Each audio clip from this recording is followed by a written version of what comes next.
بسم اللہ الرحمن الرحیم۔ السلام علیکم۔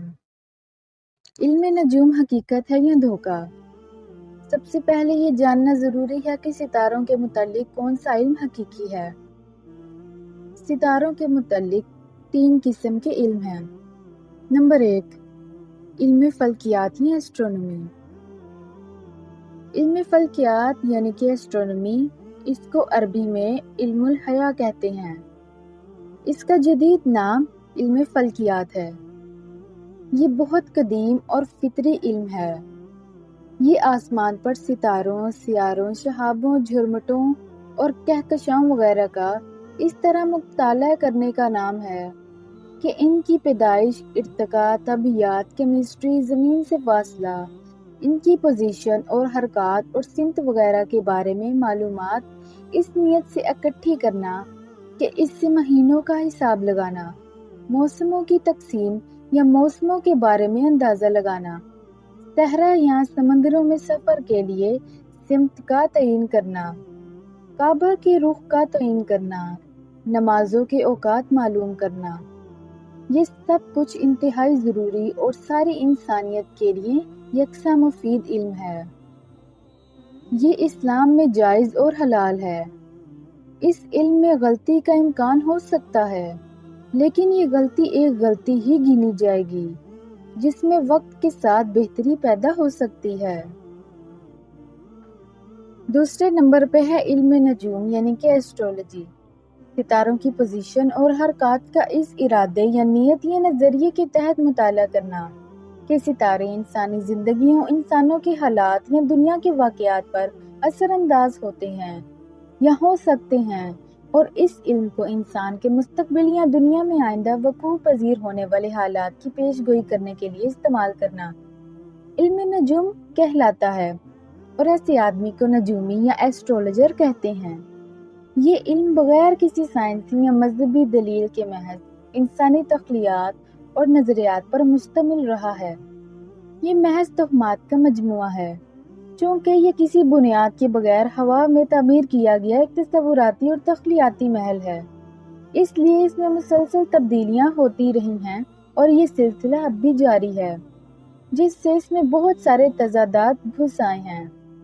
اسلام کی نظر میں غیر ضروری ہونے کی وجہ سے حرام ہے، کیونکہ کسی بھی نجومی یا غیر نجومی کے لیے یہ ممکن نہیں کہ وہ اللہ تعالیٰ کے ارادے کو برجوں یا ستاروں کی روشنی میں جان کر یا بھانپ کر غیب کے متعلق پیشگوئی کر سکے۔ اس طرح تو اللہ تعالیٰ کا عالم الغیب ہونا بے معنی ہو جاتا ہے۔ سن 2006 میں امریکہ کے نیچر سائنس بورڈ نے علم نجوم کے متعلق ایک بیان جاری کیا تھا، اور اس کے الفاظ یہ تھے، یعنی سائنسدان اس علم نجوم کو غیر سائنسی توہمات کا مجموعہ سمجھتے ہیں، اور نجومیوں کی پیش گوئیاں سچ ثابت ہونا نہ ہونے کے برابر ہے۔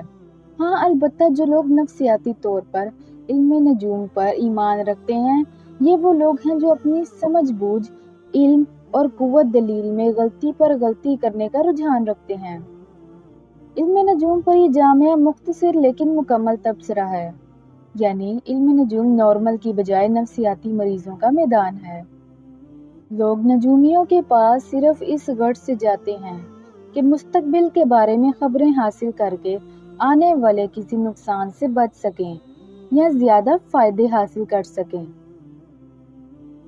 اس پر قرآن کہتا ہے، ترجمہ: اگر میں یعنی نبی کریم صلی اللہ علیہ وسلم غیب کی باتیں جانتا ہوتا تو بہت سے فائدے جمع کر لیتا اور مجھ کو کوئی تکلیف نہ پہنچتی۔